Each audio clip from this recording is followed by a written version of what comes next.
Lord, kuwa na timu ya VU, being with the team of VU, wenye wanatoka mbali from different countries. Mungu amewalinda na God kuwafikisha has salama. kept them and brought them here.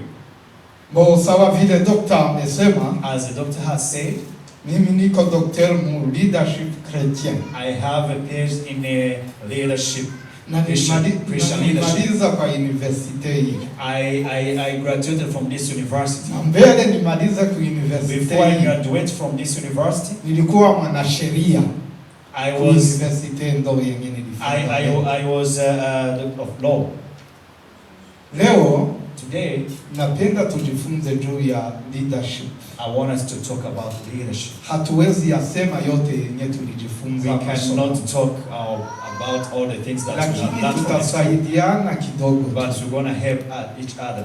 Tuko na teme kubwa We have a big theme, yenye inaitwa Topic. inclusive leadership. which is called inclusive leadership. Muhile teme kubwa In that topic, yangu suje ya leo, my topic of today, tutasema juu we're going to talk about leadership inategemewa fasi zote. leadership is expected in all areas. In English we say In English, we say, it all depend on leadership.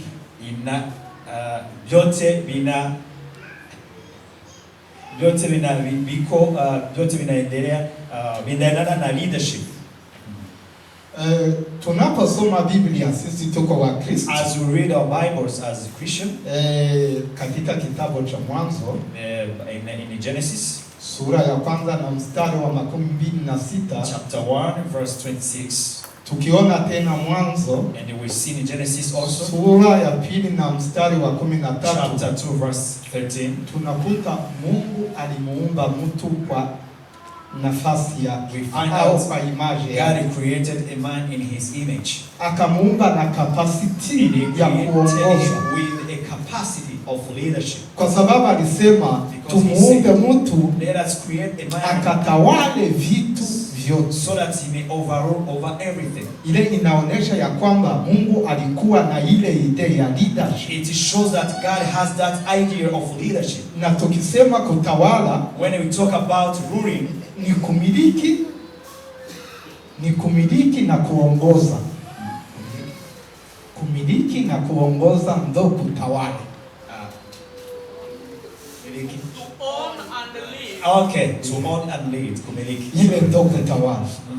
Mungu alisema ya kwamba God says that tumuumbe mtu let us create a man anayekuwa na capacity who is got a capacity ya kutawala. to lead. Na ile kutawala So that leading ni kumiliki na kuongoza. is to lead and lead.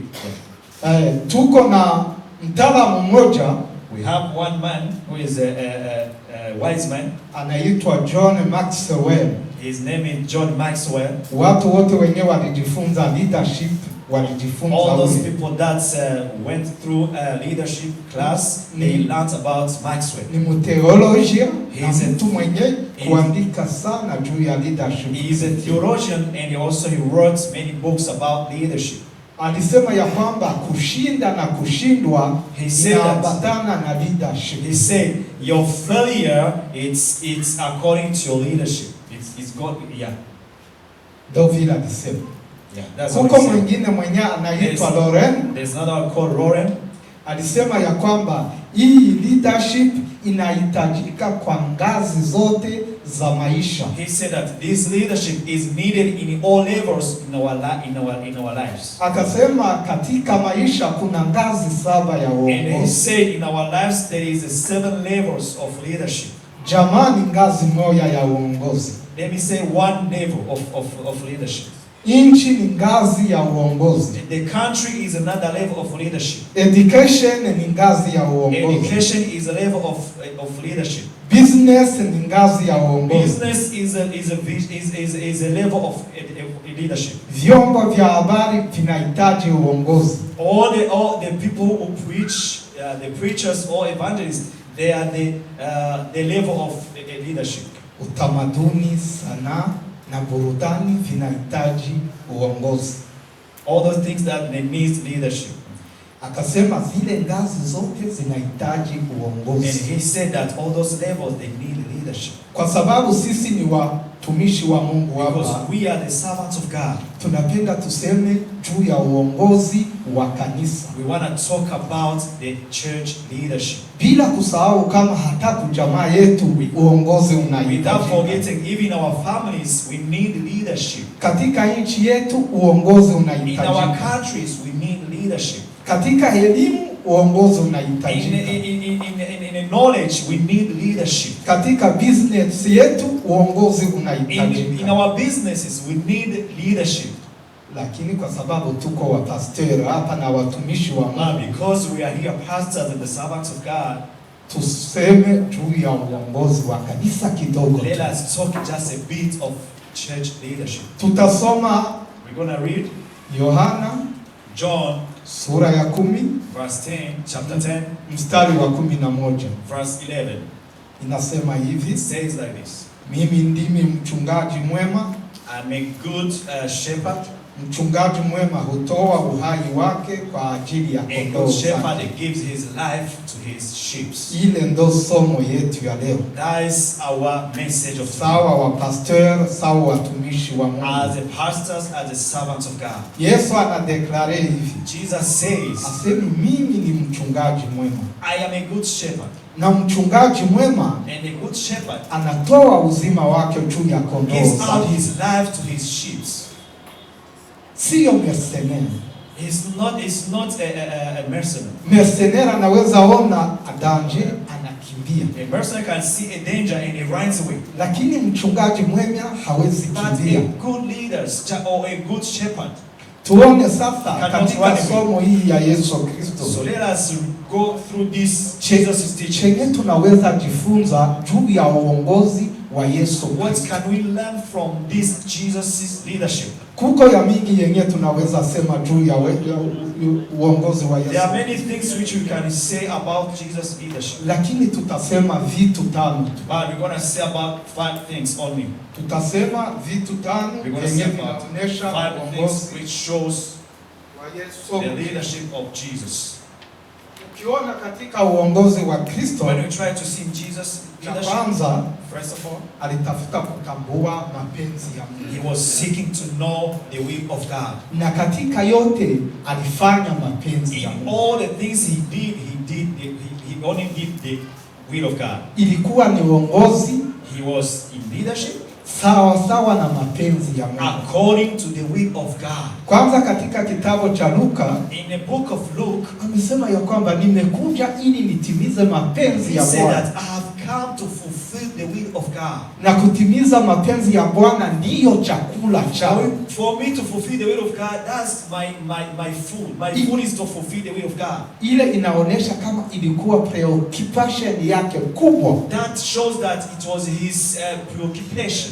katika uongozi wake, alitafuta mapenzi ya For Bwana. his leadership, he was seeking to fulfill the will of God. Hata na wakati wa kuchagua mamitume, Even the time of choosing the apostles, Biblia inasema ya kwamba alienda kuomba usiku wote. the Bible says that he went up to pray for all night. Wakati aliporudi When he comes back, ndipo aliwachagua mitume. that's where he was able to choose the apostles. Alikuwa na wanafunzi wengi, He was with his disciples, lakini akachagua mitume 12.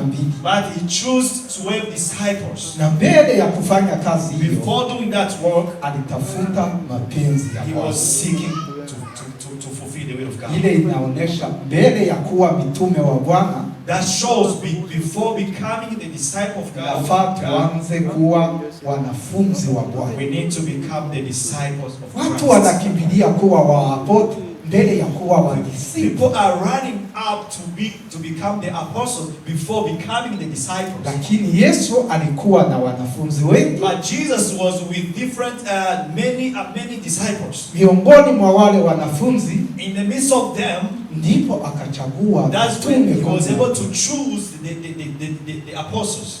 Tunaanza tukiwa wanafunzi, We start as disciples. kisha ndipo tunageuka kuwa mitume And wa after Bwana. that we become the apostles. Ile inatupatia nini sawa sisi wa pastor? That one, it gives us as what as the pastors. Mbele ya kufanya kitu chochote, Before doing anything, tafuta kujua mapenzi ya Bwana. seek ye to know the will of God. Mbele ya kufanya kitu Before chochote. doing anything. Cha pili, Secondly, alitumia kazi yake kwa kuinua wengine kwa unyenyekevu. he uses his work to elevate others by being humble. Kwa kazi yote yenye alifanya, For all the works that he did, alikuwa anainua wengine. he was elevating others. He was Na, putting ka, others. na katika kazi yake In his work, alionyesha unyenyekevu. he shows to be humble. He was so humble. Unyenyekevu ni kitu cha muhimu katika kazi ya Mungu. Humbleness is something great in God's work. Na bishop alisema hivi. Even our bishop says that. Na sisi wanafunzi wa leadership, Even we as a student of leadership, wanatufundisha hivi. they taught us this. Humilité, Humility c'est la force cachée du leader.